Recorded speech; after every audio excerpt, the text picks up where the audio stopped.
हज़रत ईसा अलैहिस्सलाम ने बनी इसराइल के सामने अपनी नबूवत और मोजज़ात का ऐलान करते हुए एक अहम तकरीर फरमाई जो कुरान मजीद की सूरत अल इमरान में मज़कूर है। तर्जुमा और अल्लाह इसे यानी ईसा को किताब, हिकमत, तौरात और इंजील सिखाएगा और वो बनी इसराइल की तरफ रसूल होगा। वो कहेगा, मैं तुम्हारे रब की तरफ से तुम्हारे पास एक निशानी लेकर आया हूँ। वो ये है कि मैं तुम्हारे लिए मिट्टी से परिंदे की शक्ल बनाता हूँ, फिर इसमें फूंक मारता हूँ तो वो अल्लाह के हुक्म से परिंदा बन जाता है, और मैं पैदाइशी अंधों और कोढ़ियों को शिफा देता हूँ, और मैं अल्लाह के हुक्म से मर्दों को जिंदा करता हूँ, और तुम्हें वो बातें बताता हूँ जो तुम खाते हो और जो अपने घरों में ज़ख़ीरा करते हो। बेशक इन बातों में तुम्हारे लिए बड़ी निशानी है अगर तुम ईमान रखते हो। इस तकरीर में हज़रत ईसा अलैहिस्सलाम ने अपने 4 अजीम मोजज़ात का ऐलान फरमाया। मिट्टी से परिंदा बनाकर इसमें फूंक मारना और इसे अल्लाह के हुक्म से जिंदा कर देना, पैदाइशी अंधों और कोढ़ियों को शिफा देना, मर्दों को जिंदा करना, लोगों को उनकी छुपी हुई बातों और खाने पीने की खबरों से आगाह करना। अब इन मोजज़ात की कुछ तफसीलात भी मुलाहज़ा फरमाएं। जब बनी इसराइल ने हज़रत ईसा अलैहिस्सलाम से मुतालबा किया कि मिट्टी का परिंदा बनाकर उसे उड़ाकर दिखाएं तो अपने मिट्टी से चमगादड़ जैसा परिंदा बनाया और इसमें फूंक मारी तो वो अल्लाह के हुक्म से जिंदा होकर अलिफाड़ गया। अपने चमगादड़ का इंतखाब इसलिए फरमाया कि ये परिंदों में सबसे ज्यादा अजीब और गरीब और मुकम्मल साख्त वाला परिंदा है। इसमें इंसान की तरह दांत भी होते हैं, ये इंसान की तरह हंसता भी है, बगैर परों के अपने बाजुओं से अलिफाड़ता है, जानवरों की तरह बच्चे जनता है और इसे हैज भी आता है।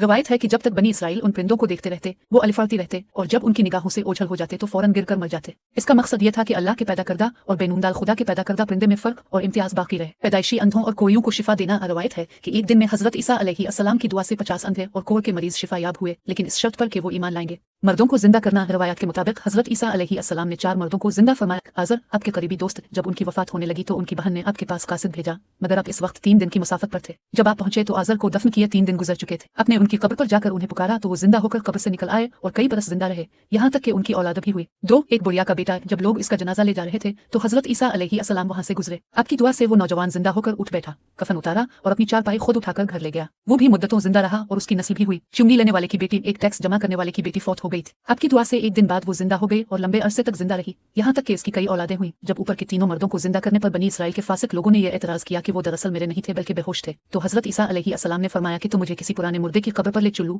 मैं इसे अल्लाह के हुक्म से जिंदा कर दिखाऊंगा। वो हज़रत साम बिन नूह अलैहिस्सलाम की कब्र पर पहुंचे, जिनकी वफात को 4000 साल गुजर चुके थे। अपने इसमें आजम पड़ा तो वो फौरन कब्र से जिंदा होकर निकले और घबराकर पूछा, क्या क़यामत आ गई? बाद में वो हज़रत ईसा अलैहिस्सलाम पर ईमान लाए और थोड़ी देर बाद उनका इंतकाल हो गया। हदीस शरीफ में आता है कि हज़रत ईसा अलैहिस्सलाम अपने मकतब में बनी इसराइल के बच्चों को उनके वालिदैन की खाने पीने की और घरों में छपाई गई अशिया की खबर दे दिया करते थे। जब वालिदैन ने बच्चों से पूछा कि तुम्हें ये सब कैसे मालूम होता है, उन्होंने बताया कि हमें हज़रत ईसा अलैहिस्सलाम मकतब में बताते हैं।